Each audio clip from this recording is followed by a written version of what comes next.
What's up, foul players, and welcome to OWL by the Numbers, keeping you updated and in the know for all things Fantasy Overwatch League. I am your host, Tumbly Drunk, at tonight on episode 55. We're going to be taking a look at who were our top point getters in this past week.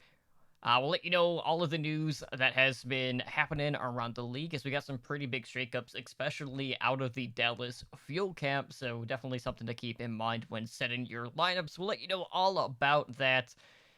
And, next week, or this week, technically, like this weekend, we'll have the actual MVP nominees for the Overwatch League. But tonight, let's spotlight some of the fantasy standouts throughout this season. So stay tuned for that in just a little bit. So before we jump into the news and introduce you to my co-host, let me just quickly take a moment to thank everyone who is joining us tonight for our live show on Twitch, and of course thank all of our repeat listeners out there. So joining me tonight, it is a three-man crew. Basically everyone that was in the draft royale this past week, most of which got bit in the ass by a certain Toronto Defiant support line. Ooh. And Ed was definitely the beneficiary of that as he did come out ahead. So Ed, another win in the column, another week where Ramses has a non-start. Another goose egg, which definitely hurts. I mean, I'm guilty of that too. But how's the week been, man? It's been going decent. We'll go with decent. Um, I definitely am looking forward to some more chaos in Overwatch League this weekend. I might be able to actually watch some, unlike this week where I was with family the whole weekend. But good times had by all, say the least. Right on. And of course, with us yet again is our other co-host, Ramses. Ramses, how you doing tonight? I'm doing okay. I fell asleep in a car with a bad suspension, so my neck's all jacked up. But it just gives me more focus to really try and make sure I don't get screwed by lineups this week. It's I thought we were pretty clear. Like, all right, so we know who played last. Like, we got to see who played last week, and we figured, like these certain lineups are solid. But of course, no Kareev. Philadelphia doesn't bring out Carpe except for like one map. They go Ivy Hisu for the entire time, which kind of shot me in the foot, but it could be worse. It could be worse. We don't have any sort of championship going between the three of us, unfortunately, yet, but we come back and fight another day. Unlike a couple people who we're going to talk about from the Dallas Fuel. Oh yeah, it's interesting how I was watching Pletched earlier, and they were just talking about whether or not Houston is bad or unlucky, and then all of this like Dallas Fuel news hits, and it's just like if you're Houston right now, you have to be feeling better. It's just like, well, at least it's not us. So there is that. I mean, Dallas could literally just run out Mickey by himself, and Houston would still find a way to lose to them in map 5 in overtime. That's true. So, The anti-clutch factor is definitely real on Houston's side. oh, But let's take a look back at the week that was leading up to the Countdown Cup, which will be taking place this weekend. So, some interesting names on here. Well, one particular team that usually isn't topping too much in Toronto Defiant, but looking back at week 26, our top three damage dealers for fantasy this week were Agilities, who put up 187.82 points at a cost of 52, followed by Sparkle for the Paris Eternal at 177.85 at a 65 cost. And then we had Lip from the Shanghai Dragons, also finishing in the top three, which is a little abnormal. Not used to seeing his name up there at 140.86 points at a cost of 54.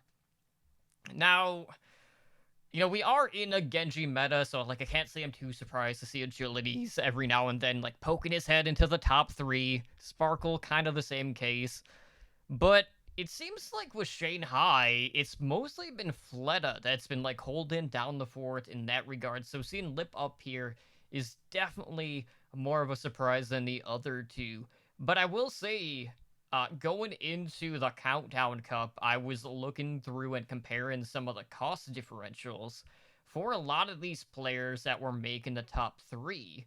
And in most cases, if they weren't on like the upper echelon in regards to the cost already, like let's say they were mid-table, in at like 50, 55 range, a lot of them jumped 20 costs going into this week. So lineups this weekend in particular are going to be a little bit harder to get a full grasp on when it comes to working around any sort of, currency breakpoint, as normally that average is at 60 for the default settings with the Draft Royale. Now all of a sudden, a lot of these players are going to be costing 70 plus, so definitely kind of throws a few wrenches into the plan here. Yeah, I think something that has been kind of a trip up is that the live game has moved on to a new patch where Genji's a little bit weaker, and I think we all made the connection that that was going to happen with Owl as well. But Owl is still running on the pre-Genji nerf patch, so at least for this weekend, Genji players are still really, really viable. Which, unfortunately, because I made the mistake of picking a lot of. I made the mistake of not picking Genji players who, of course, didn't start. So it's. I'd still say like Ajoli's I think is still a really good pick, especially because they're going up against LA Gladiators, which I think is going to be a decent game. And I do wonder though with this, like I think we're gonna have to shift points again to where you're gonna spend most of your money on you're spending most of your money on your DPS and like one support, and then you're filling in tanks like 50 costs, like low 60s if you can. Mm-hmm. Yeah, I mean, I even went like to the point where like looking at next week, supports cost so flipping much. It is insane. That I think you like tanks is something that you have to go ridiculously cheap on at this point. Like that's the smart way to go about this, and it's just not happening any other way. I mean, that's just kind of what you have to do because DPS is a crapshoot. You talked about not picking a Genji main, and I'm just like, I'm over here like, oh, well, I kind of went Hoxel, and he didn't do shit. So it's like, all right, so here we are, but it is what it is. I'm just want 1 week interested though. to see. I want Yeah, 1 week where I don't have a non-starter, because it's been a recurring theme here as of late. Yes, exactly. But shakeups in the support scene in particular, and this is also like partially out the back that Defiant decided to switch things up here. But Cruz topping out the supports here for the Defiant at 148.1 points. Great budget option if you played him at 39 costs. Followed by FD God for Paris at 139.97 points at a cost of 67. And then the Shoo train back in the top 3 for the charge at 133.48 points at a cost of, I think, 80. So, that Toronto game definitely did two of us dirty in that regard. But, we weren't really seeing a ton of Zenyatta play. It was still a ton of, like, the Lucio, Brigitte combinations that we were primarily seeing. So Cruz being up there with FD, not too much of a surprise. But I have to say, like, across the season, Shu has been doing fairly well across the board. But this has been one of the few weeks where we haven't seen Crimzo coming into play in regards to the top 3. Even though he's consistently kind of been in the discussion there more times than not throughout the season, despite being at, like, the highest threshold that you could possibly be at right now in regards to the cost at 90. Yeah, I think a lot of that comes from, number one, they got spanked by Philadelphia. And a part of the value from Crimzo is that he's a support that gets a lot of kills besides healing. So, like, times when he gets to be on the Baptiste or the Zen, he does really, really well.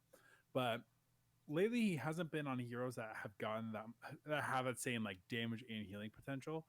Not to mention getting spanked against Atlanta, was against Philly, and they only took one map off of Atlanta. But even then, the maps that Atlanta actually had their starting lineup in, Dallas had a really hard time competing with. So I think it comes down to hero choice more than anything for Crimso. But even so, like he did 80, which is all right. I mean, it's an okay score. Not like he usually has been pretty solid, like a pretty consistent like 120, 100 point guy every week. Right. Yeah, I mean, Crimso being out is a pretty brutal thing. You know, I don't even want to know, like, God, I don't even know what the hell they're gonna do. Closers, no, Unko's coming off the bench, and Unko. So we actually Unko, I'm sorry. Ed's just reminding us that Crimso did put out a tweet earlier this week about his mother being very seriously sick with cancer. That it sounds like he's going to be going home to visit her for I don't know if short term. I don't know how long, but I would not count on starting Crimso this week at all. No, Which I wouldn't start pretty much anybody from Dallas at this point, but. Yeah, maybe Doha. Doha, maybe. Yeah, Doha and Onigod, maybe. But yeah, Unko. I think Unko comes back from riding the pine for Valorant to finally play Overwatch for the first time in like 3 months. Probably not. Well, I'm just out of curiosity. I'm gonna see what his cost is. He's a 20. Unko might be the steal of the week, actually. How bummed are we gonna be if like we all buy Unko and then Crimso's still starting the game playing from a laptop like across America on 200 ping? Wouldn't be surprised. Be pretty rough, but it is a rough season ahead for Dallas. But we'll talk about that here in a bit. Looking at the tank performances from this past week, we have Nevix on top for the Defiant at 155.4. Another middle of the table cost here at 40, but his number skyrocketed this week. We have Gargoyle from Florida at 152.01 points at a cost of 71, followed by KSA from Vancouver at 149.07. And he was also really, really cheap at a cost of 30. When most of the players from Toronto and Vancouver who scored high, that's because, to my knowledge, they were the only NA game that was them and Houston were the only games that were 5-map series. And Vancouver and Toronto are just are bad enough in a way where I think everybody gets points because everybody's dying a lot and everybody's getting a lot of kills. Mm-hmm. So yeah, so it's kind of more like even kill throughout. Plus, you have to kind of factor in Vancouver's case, they also did play in that qualifier between the 13 and the 12 seed. Not that that was like the standout like fantasy performance game, but you know it is another element that could have come into play. But you know the 5-map series definitely did them in that regard. But Nevix putting in a pretty decent run here as of late, so we'll have to see whether or not that momentum is going to carry over into this weekend's Countdown Cup. Sorry, I was just gonna ask, how high did KSA go up by? Because KSA has been like probably the cheapest starting off tank. He's 49 this week. Come on, Hulky, please. I don't even think Hulky actually controls the points anymore, but still. Who knows? Yeah, but hey, let's just talk about points here. You can still buy Sinatra of Raucous and Zachary. And Zachary still. And you can buy all of the FaZe Valorant roster. And some of it, like Sinatra still costs like 50. So maybe they still cost 77. I mean, like, well, Baby Bay has played within the past month and a half. I mean, Until recently, Crystal was still on there for no reason. But um, yeah, it'll be interesting to see. Really, like Off Tank is such a weird spot because you have like the split between the Zarya and the Sigma, and I wasn't really able to check what hero was getting more points, although I assume it would be the Sigma. Between the two, just kind of like looking at the compositions that were run, it would definitely be Sigma in this case. Yeah. So it's so map dependent as well. So it's not like you can even like really plan for it, like by which team primarily plays Sigma, because if they're playing Gibraltar, then no Sigma. Sorry, like I don't know. I think we'll still see him a pretty good amount. Although Orisa, I think all the main tanks are back in Orisa jail for the time being. Mm-hmm.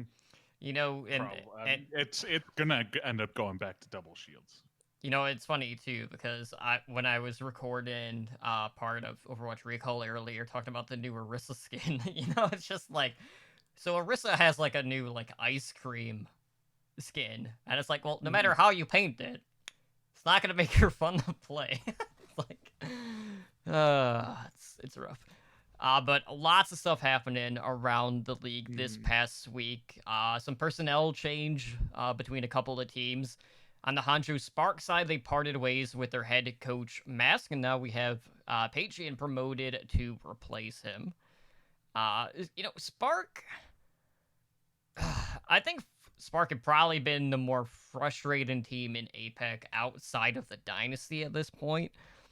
I was gonna say, I was like, you better not finish that sentence without saying Dynasty. But again, like, this is a case where going in, a lot of us would have expected them to be better than a 50-50 team. That has not happened. They're 6-9 overall in the 15 games that they've played. Haven't looked that great, but, it seems like towards the end of the season, typically is when we start to see, like, the personnel starting to train, so... What do you guys feel like is the outlook for the Spark here? Like, are we going to start to see a string of better performances from that moving forward? Or are they just kind of like at this point now where they're just kind of stuck middling in APAC right now? I think they're going to be middling no matter what. I think it's just what the upside is, because they looked really good over London this last week. And I think Pajan has a lot of room to grow as a head coach there. Problem is that, like, there's not a ton of room to grow because you got Shanghai and New York and Guangzhou like as your cap in front of you, and I don't think they're better than any of those teams. So I think if they can move into a solid fourth, I think it's probably the best case scenario. Out of how many? 7. Oh. Fourth is their best case scenario. That's below middling.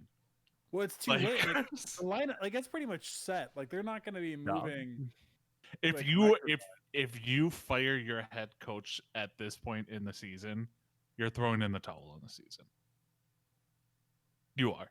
You're basically setting yourself up for, yeah, you may do something of note, but you're basically setting up for next year. So, would you consider the move then in this case for Patreon more of like a trial period to see if this is something that is going to stick? Yeah. Kind of like what Chengdu is doing, yeah. Yeah, 100% think that's the route that they're going to go. So, yeah, there's a couple teams that are already kind of just throwing in the towel, like Ed said, and they're just looking for what are we going to do for season 4. I know you say that, but there are teams out there that should be doing that are very undecisive. Like, I don't know, Boston, for example. Bro, the Huck money laundering operation is still running at peak success. Because you're telling me at the beginning of this year, they were like, Season 1 mayhem. Yes, that coach. We want that guy. We want that guy to be the genius behind our team. Definitely.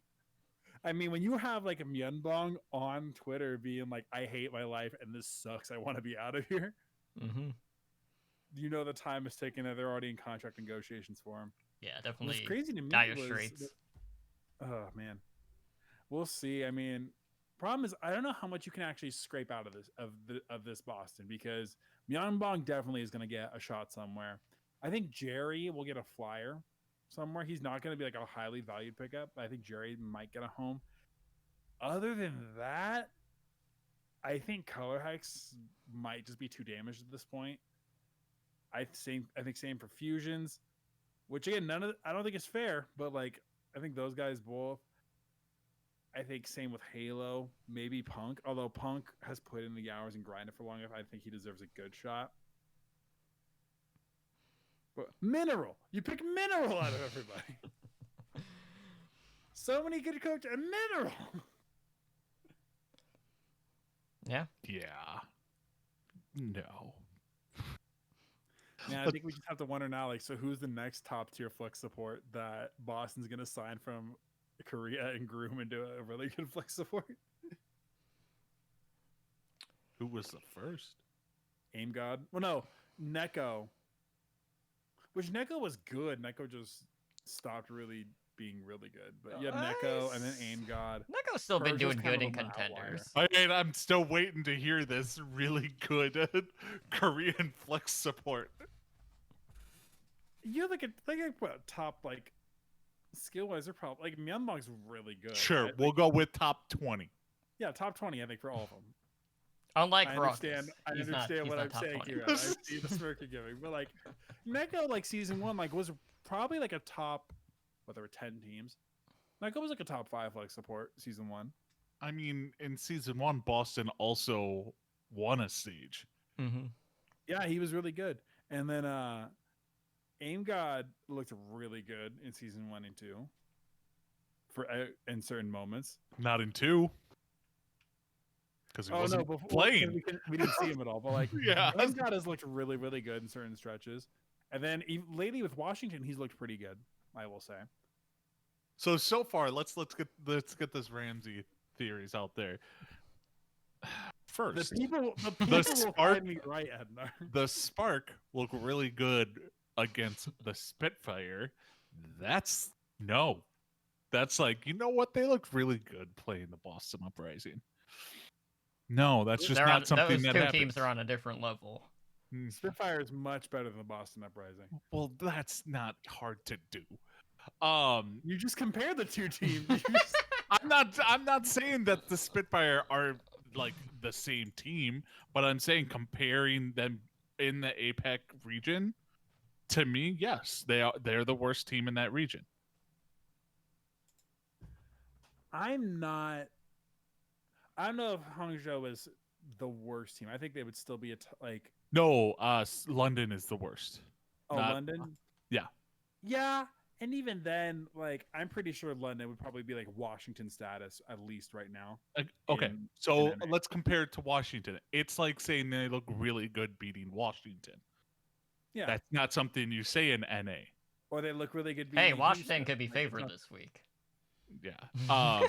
And then you said that Boston gets really good flex supports and grooms them. And your examples are Neko, who lasted what, 1 season in Overwatch? 1.2? 1.5. Excuse me. No, No, one. he lasted 2 seasons. No, he was 1 and then got traded to Toronto and then got put on a 2-way. No, Neko played all of season 2. No. Who was his flex support for season 2? Who was his name? Because Aid came in, and Aid was playing main support before Roki got there. Yeah. And then the other one is Aim God, who didn't play like at all last season, and now is on the Washington Justice. And he looks pretty good on Washington. Granted, he's the primary source of damage on that team, so it's not like there's a lot for him to do. But he looks all right. Myeonbong, I think, looks the best out of the 3 of them. And then there's Persia, but we don't talk about Persia because Persia's the failed experiment. But like, Huck has a knack for finding like good flex support talent that he gets a decent amount of money out of. But I don't know. Like the Boston switcheroo next year is going to be weird. I think we're gonna like. Boston's not even the only team that like has had a lot of organizational like frustration. I think from the public, because I mean, they're there. I think Houston's been there for a little bit. Vancouver is definitely there. I'm jumping the gun a little bit, but Dallas I think has 100% entered that pool. Mm-hmm. Yeah, Dallas this week has definitely been all over the place. They really started to kind of like clean up shop. So Decay gone. This is like days after like the traded They window, rascaled him. basically. So you're not gonna be seeing Decay the rest of the season. The thing about this is, Joe, it's just like looking into like the next season. You know, Decay is in this particular situation where like there's probably not a single team out there that wouldn't want them to like be signed, you know, at this point. So I don't think there's really gonna be like any sort of trial periods at that point. Like you just gonna hop wherever, and you know he could fit and slot in just about any starting lineup out there. So Did you know that? I was gonna say, did you know that Fusion almost got him?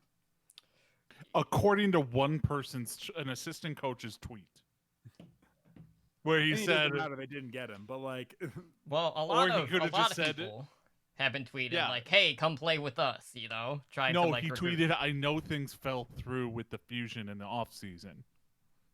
Right.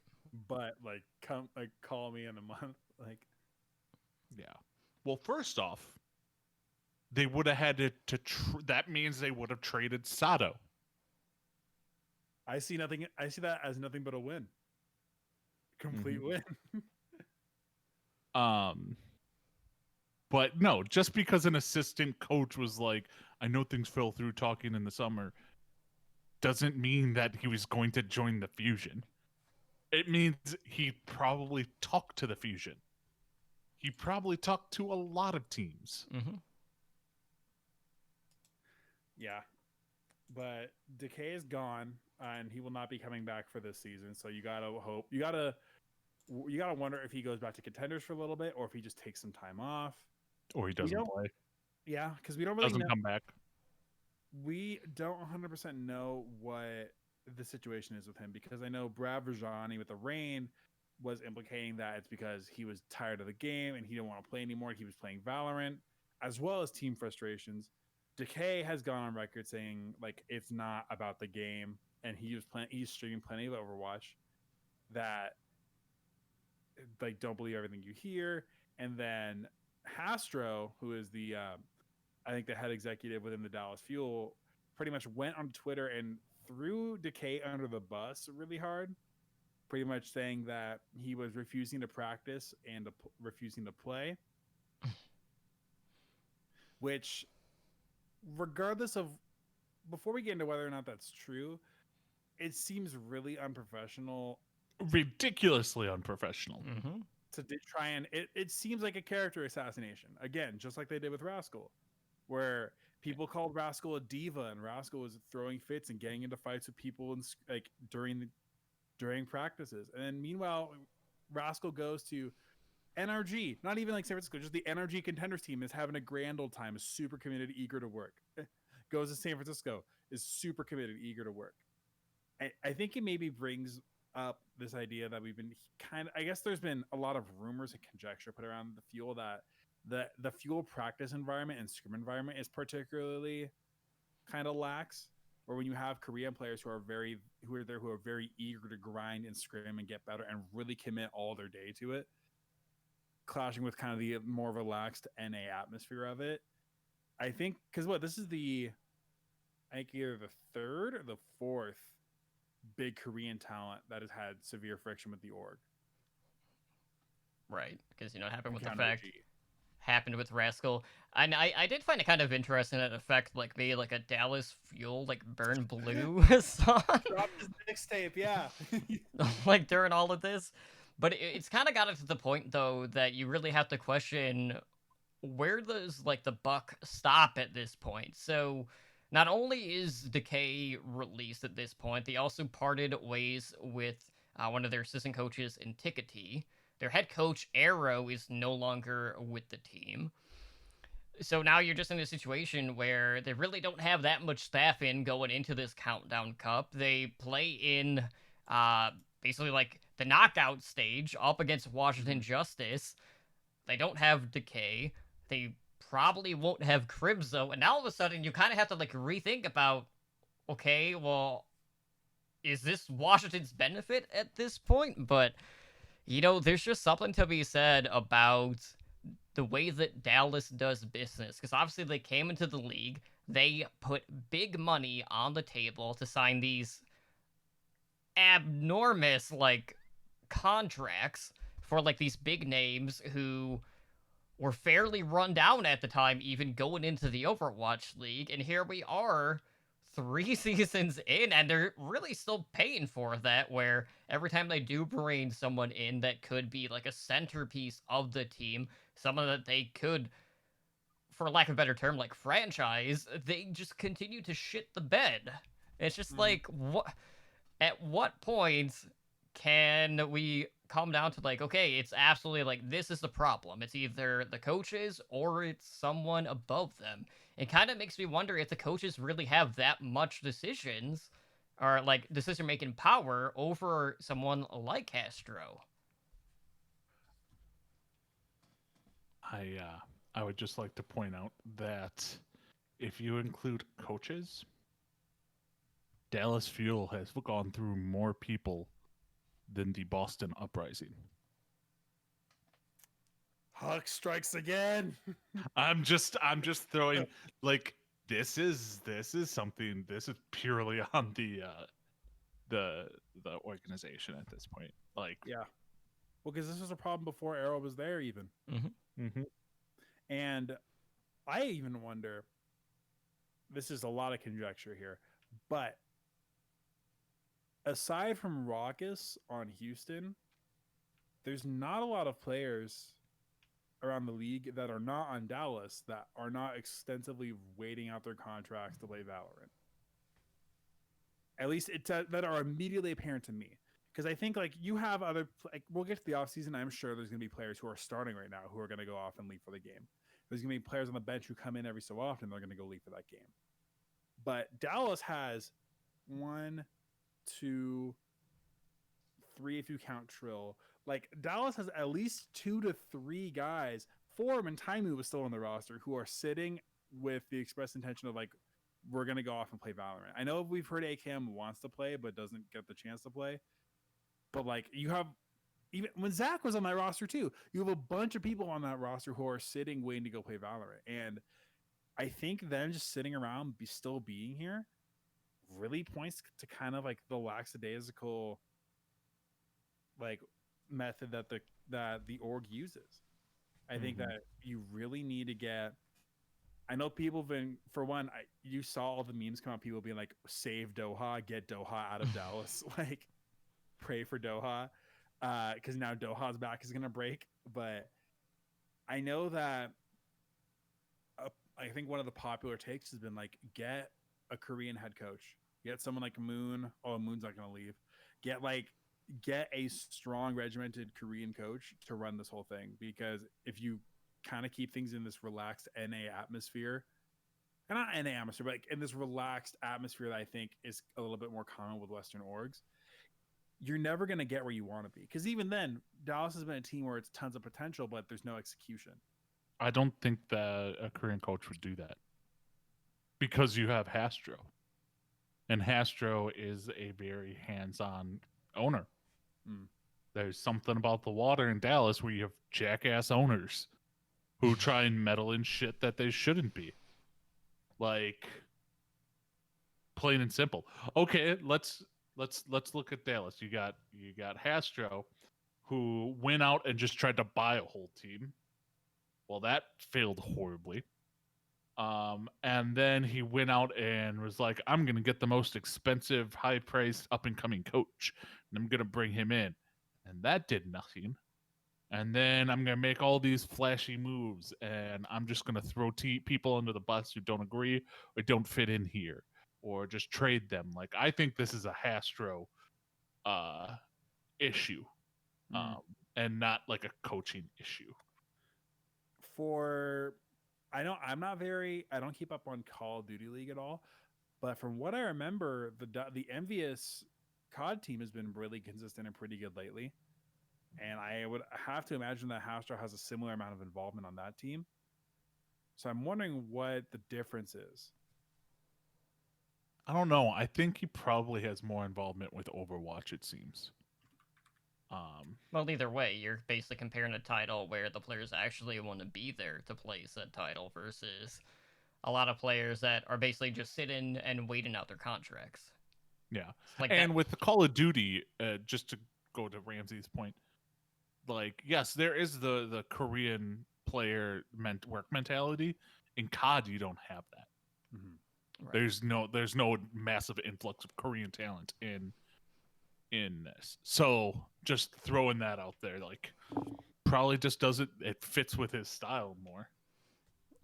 Yeah, two other things to bring up really quick before we talk about draft royales for the week. We have another Overwatch retirement. This one out of the Houston Outlaws with Raucus. Strong links again to FaZe and Valorant to have like that ex-pro Overwatch team. Yeah. I mean, you have ESPN esports people just openly saying he's going to be there. Mm-hmm. So Only, it's only a matter of probably time. it's all but a done deal. Yeah, and the Rain also recently went out and signed a new flex support out of contenders as well. I don't How do you know. pronounce it, Totem? Is it Iris? I have no idea because it's spelled with an L and it always throws me off. See, on Twitter, it's the lowercase L, so it looks like Iris. Right. But like all the casters were calling him Lyris, and like in his Okay. video, they use the capital L. Lyris. I've heard people call him LR1S. Like, I think it's Lyris. What is it with Koreans and the need to have numbers in their names? You're never gonna beat Sparkle. I think it's just the best one. Now, Lyris is interesting pickup. I think if anything, the only thing that happens is that it degrades Dogman's value. Well, so he Because doesn't Lyris- feed. Yeah. Well, because Lyris came in and played BAP for one map and looked okay. Didn't look amazing. It was his first map, so it's not like you can really put all the blame, all the judgment in the world on him. But he's not somebody I would ever consider playing. Right. And if anything, it just lowers Dogman's value a little bit. Also, Saucy played for the first time this week, and okay, it was all right. They brought him in on the Genji, which is not one of the heroes we have seen him really on in the past. But if anything, I think it just brings down Ursa's value or Edison's value. I think more than really brings in somebody you want to start. Yeah, Saucy put up about 50 points on a 20 cost. He played like 2 maps, didn't he? Like that's pretty good. Yeah. I'm sure that's going to change for this week. I'm sure his price is higher than 20. I haven't looked, though. As one would imagine. But there's a couple changes with Draft Buff that we actually got to get into as well, because there's some stuff that's going to change how we build rosters. I mean, is it? I wouldn't say for, like, Draft Royale, it would be the case, but maybe more so for the traditional leagues. But basically, Draft Buff went out and they announced the anti-stack-in, so you can now only draft 3 players from the same team. So, that's going to come into play here this week. It will be a default set-in for all official Draft Royale contests. And then if you're someone who runs, like, the private leagues, this can also be changed within, the custom settings for the game. So, I don't know. There's not too many situations where it's like, you know what? I definitely want 4 people from this team. I've done it in the past when I've stacked a lineup before, like Florida versus Houston. I've stacked like 4 Florida players, or I've done it with Houston when you just run Hydration, Dante, Repel, Jexe. Okay. But not that big of a change, really. Well, you just have to draft 1 less outlaw. You know what? My better judgment would tell me that's probably easy, but you would think so. Mm-hmm. I would never draft that many people from the same team. No. Just kind of stupid, too. It's too much of a liability, especially in games that aren't guaranteed to go 5. Mm-hmm. I don't know. So, I don't really see that one really being too much of a game changer. But, you know, I'm sure there are players out there who are just like, you know what, I'm just going to go all in. But if you are going to do that for one match, why wouldn't you just split the difference between the two teams anyway?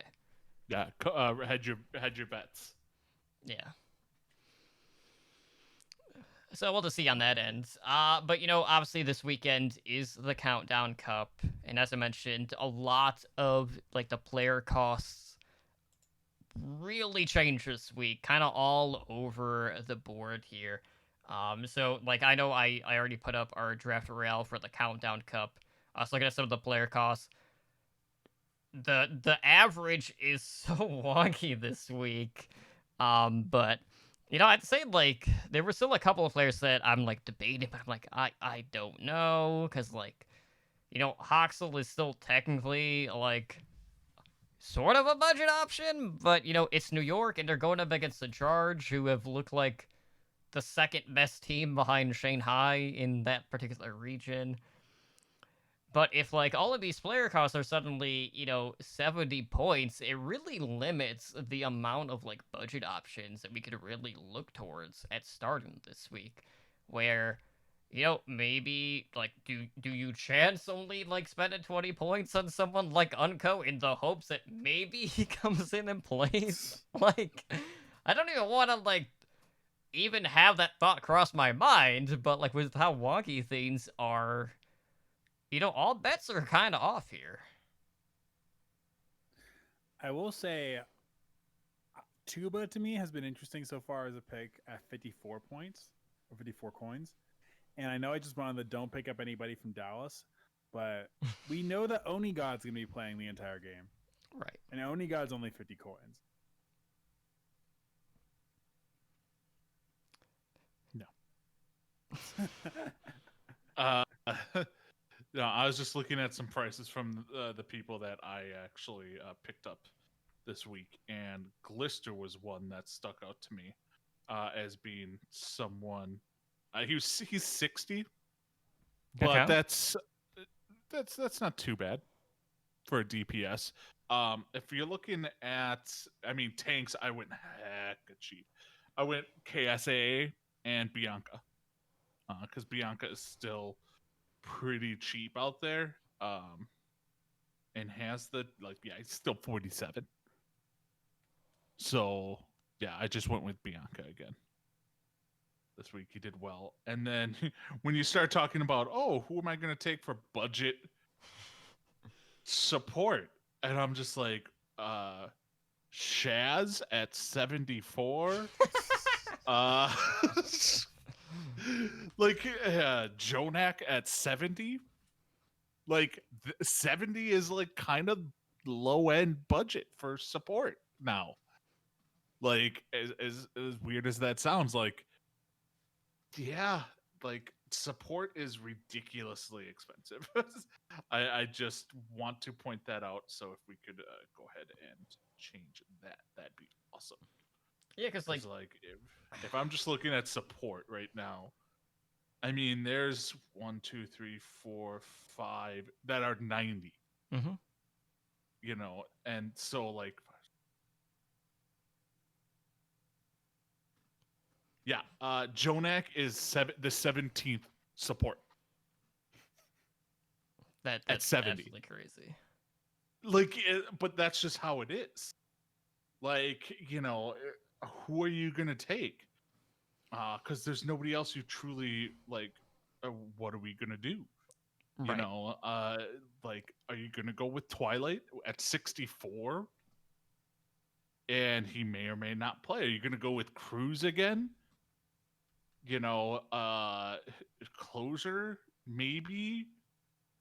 But yeah, like you just don't know what's going on. So yeah, support is a very weird one. Yeah, because like when I'm looking at it, you know, I was like, well, Animo's pretty cheap, but he's only averaging like 60 points. You know, Slime is another one who's on a cheaper end at 42, but you know, we're still in a situation where Dynasty have shit the bed so many times, like he's not even guaranteed production, even if we are in like a Bap Lucio type meta.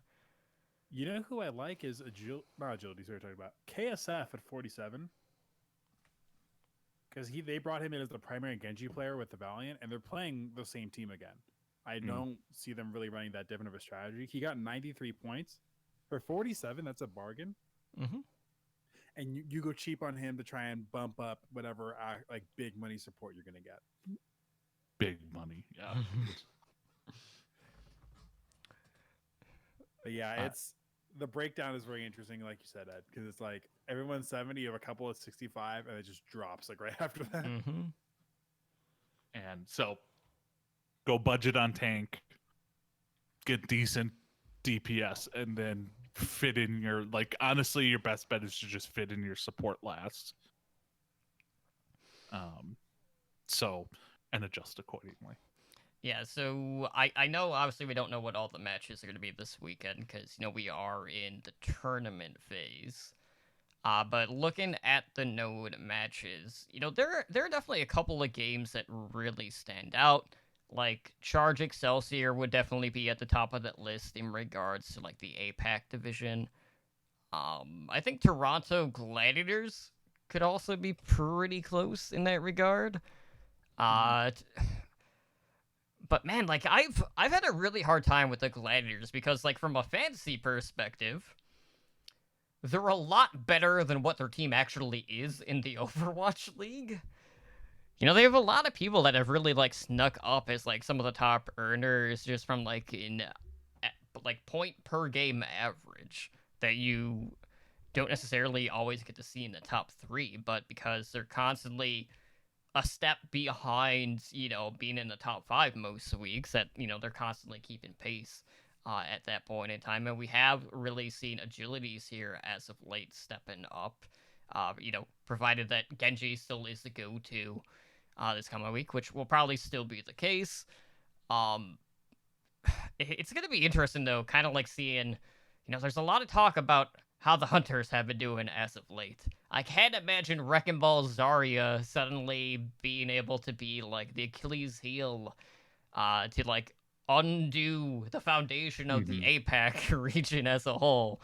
I know a lot of people, though, man. Everyone I've been talking to, everyone's like, man, I really hope the Hunters just make a run, you know, throughout this Countdown Cup.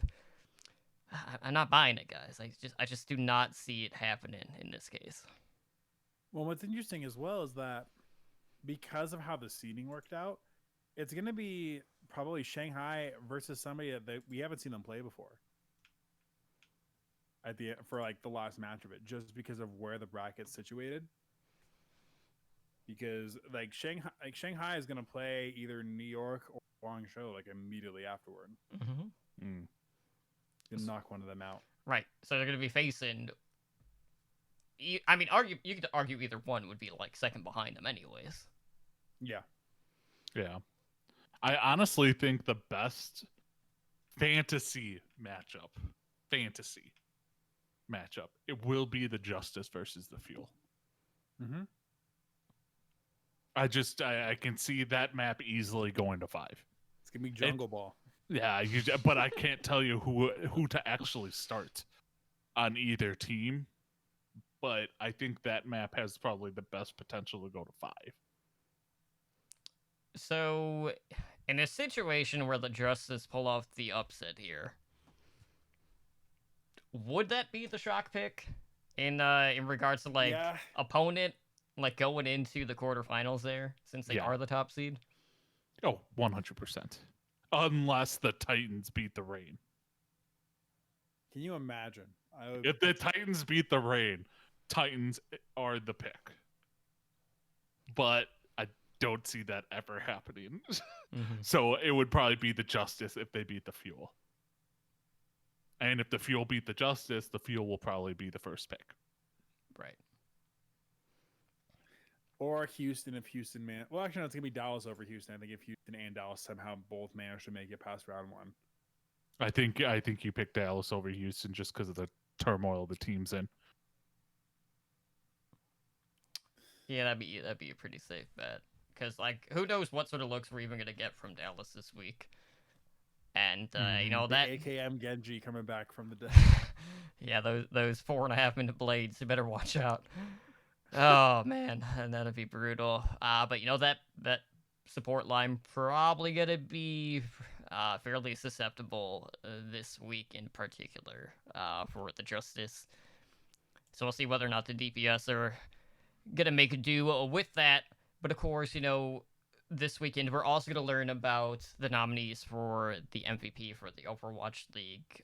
So earlier today I had to readjust numbers as soon as the numbers parse through for this past week. So I compiled a list of some of the top point getters on average throughout the league, and I kind of divided it in between two regions since we do it the NA side, we do it the Apex side. I can't say there's too many names that would come as a real surprise, but I want to kind of go through, and I want you guys to make your pick for who you think has been the standout in regards to fantasy for each region, and we'll do an overall type thing. So looking at an A for the nominees, we have Birdring, Gladiators DPS at 105.5 points a game. We have Space. I only picked one DPS because a lot of them aren't over 100. We have Space, also from the Gladiators, at 106.4. Hanbin for Paris at 106 points. We have Crimzo at 127.8. Alarm for Philadelphia at 126.4. Shaz from the Gladiators at 125.3. And then Violet from the Shock at 125. Now, again, as I noted, the Gladiators as a team doing fairly well fantasy. I mean, they have 3 people here that were honestly within the top 10, at least for the NA side, and really probably even top 25 if you factor in both of the regions overall.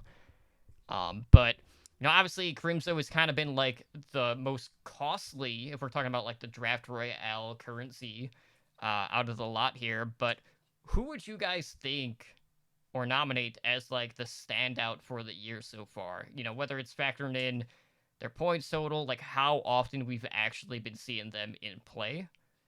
Because, in some cases, Sparkle's been doing pretty good, but he hasn't really been eligible throughout the entirety of the season. So I definitely was not even factoring him into the discussion here.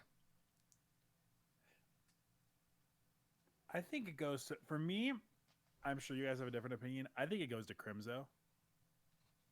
And that Crimzo's played also every single game. There hasn't been a meta where they've subbed Crimzo out with Alarm. We've seen, well, Alarm's still been in because they've done Alarm Boombox, but Crimzo I think just has had so many 200 plus performances, and although I think you can make the same argument for Alarm. I think right now, if we have going forward, I think Alarm might take it just because Crimzo's going to be gone for at least a week. But yeah, none of the DPS have been consistent enough to really make that big of a splash.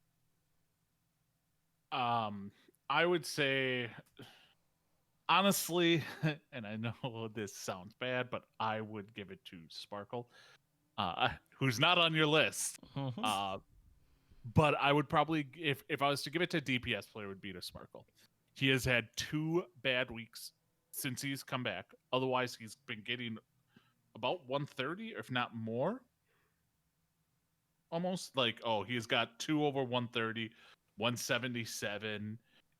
He's had 2 bad weeks, and both those weeks, one they won 3-0, and the other one they lost 3-0.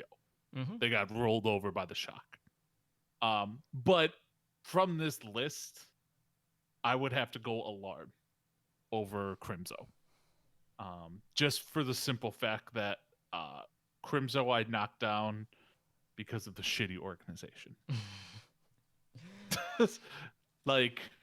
And you want it to be a winning team. You want an MVP to be from a winning team, and the Dallas Fuel are not. Yeah, and I think if we're talking about a lifetime achievement award for fantasy, I think Shaz would definitely probably be the first name to come to mind because he's always been consistently at the top for flex supports, let alone supports in general. And so I thought like it was so curious that he's been able to keep that sort of momentum going on a season to season basis, where I can't really even think of anyone off the top of my head. Maybe Carpe would probably be the closest person at that point. But I think with the play that we have seen from the Shock this year, that's definitely helped elevate Violet to be my front runner. But currently, I think Alarm's probably playing the best Overwatch that we've seen from him so far. So he'd probably be the lock moving forward. But I think Violet overall has earned the nod. But I will say I'm very happy to see how well Hanbin has performed throughout the year. Same with Sparkle in his case for Paris. And you definitely see a lot of potential there moving forward with this team. So definitely a team to keep an eye on going into the future. Now moving over to APAC, I went with a few less options here because obviously there's less teams. So we have Void for the Dragons at 105.7, Kron at 96.8 with the Charge. Shu has been getting 120.4 also with the Charge, followed by Fleta at 104.6 on Shanghai. Izayaki at 102.1 on Shanghai, and then Jonak at 99.1 points for the NYXL. I'll go first here. Okay. Shu. Plain and simple, Shu. Shu is probably one of my front runners for actual MVP of the league. So and he's also putting up the most points by a decent margin over there as well. So yeah, I have to give it to Shu on this. Mm-hmm. I'm a little bit partial to Void because I've always liked the guy for a while, but I think Shu has just put up consistent numbers in a position and in a region where it's been really hard to get consistency, like top level score consistency. Plus, what's nice about for Shu, there's nobody beneath him. Like that team right now is 6 people, so he is there day in day out, still putting up really high scores. Yeah, for me, honestly, like Shu would be the pick. But going into the season with the Shanghai restructuring and no one Fleta was signed, I was like, man, this DPS lineup is stacked. So then there was a part of me that's just like, okay, well, what's the rotation going to be? Like, how much Fleta are we actually going to see? And it turns out, like, this season we've actually seen a lot more Fleta than, what you would kind of expect kind of going in, since a lot of people out there were throwing the narrative that, Fleta is just over the hump at this point, or he's washed. So he's definitely been proven the doubters wrong in that sake. But, Shu's just been lights out. And honestly, like, he's probably been the biggest carry in regards to that Charge team as a whole, even though we have seen a very consistent string of performances from both of their tanks. But, in Kron's case, obviously, he's been coming out ahead, primarily because he's an off-tank, and the Sigma play's just been through the roof at this point. But, good to see Jonak narrowly making the list. But, kind of curious to see not too many 100-point getters in APAC as a whole compared to NA. And yes, I know that is partially too, because there are, roughly half the amount of teams in this case.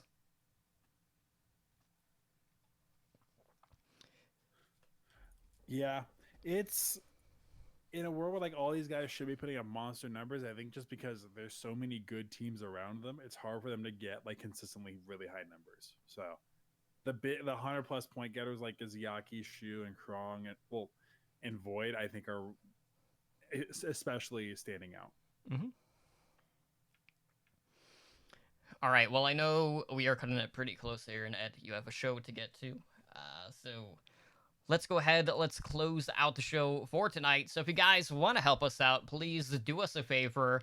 Head on over to iTunes and write us a review. Let us know how we're doing. We're always looking for ways to improve the show, and any insight you guys have, please feel free to reach out to us. Quick network news, Overwatch Recall is back. We should have an episode dropping on that feed tomorrow. We have a new website at owrecall.com. The podcast directory is up to date. The first weekly recall from this past week is also up, and those will be releasing for the weekly recall, which is the podcast listing every Monday, with Overwatch recall episodes dropping on Wednesday. So really excited for that. And you might hear a familiar voice with that return, so stay tuned for that tomorrow. But Ramses, why don't you let our listeners know how they can directly support both our show as well as our network? Yes, sir. If you want to help us out, one of the best things you can do is throwing some additional support on Patreon. It makes it easier for us to keep the lights on around here, helps pay the fees, and just kind of greases the wheels to make this whole machine work better. Tiers start at just $1 a month, and you can find all the information you need at patreon.com/OWL network, where you too can join the likes of our master and above patrons, including Daniel, Owl, Kesha, and 044 in helping our network grow. Ron and Ed, please let our listeners know how they can contact us. Right. You can reach us through email at contact@owlandshow.com. We do have a Twitter, and that's at OWL by the numbers. We do have a website you can go to, and that's owlandshow.com. You can go on YouTube at youtube.com/Overwatch League Network. On Discord, we are at discord.me/OWLN show. We do stream on Twitch at twitch.tv/OWLN show. We're our Twitch affiliate, so help support the show by subscribing to our channel and earn our network emoticon. Our podcast network does stream pretty regularly, so on Mondays at 6 p.m. Pacific, we have the Overwatch League Network. On Tuesdays at 6 p.m. Pacific, we have OWL by the numbers. And Wednesdays at 5 p.m. Pacific, we have Heroes Never Die. Thursdays, we do Tavern Tales, which is a Hearthstone Battlegrounds podcast at 5 p.m. Pacific, and that's over at twitch.tv/TavernTalesHS. You can find me personally at Ednar83 on Twitter or on Twitch at twitch.tv/Ednar. Ramses, where can they find you? You can find me on Twitter at Ramses_OW, and you can find the other show I do covering Overwatch League at PushPointsPOD. And I'm excited to be working with Tom a little bit on the stuff coming out for Overwatch Recall. You'll be hearing me in your ears in one more place every single week, so that'll be fun. Absolutely. As for Boomer Bob, you can find him over on Twitter at BLAZZIN_BOB. And of course, you could reach myself over on Twitter at Tumbly Drunk, as well as Twitch every Monday, Wednesday, Thursday at twitch.tv/tonally_drunk. So with that being said, guys, again, thank you so much for joining us on another episode of OWL by the Numbers. This has been episode number 55, and we will see you guys back next week. Enjoy the Countdown Cup. Make sure you get your picks in, and we'll see you then. Peace out. See ya.